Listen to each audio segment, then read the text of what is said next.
ભાવનગર શહેરમાં પેટ્રોલિંગમાં રહેલી parole furlough સ્કોડની ટીમે કુંભારવાડા વિસ્તારમાંથી ઇંગ્લિશ દારૂના જથ્થા સાથે એક શખ્સને ઝડપી લીધો હતો, જ્યારે ઇંગ્લિશ દારૂ આપનારનું પણ નામ ખુલ્યું હતું।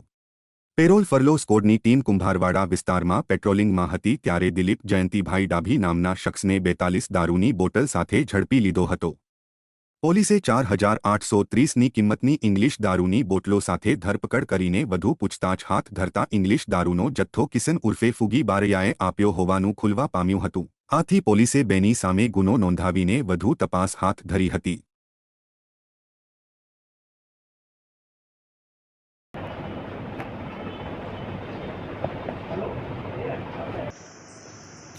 મારું નામ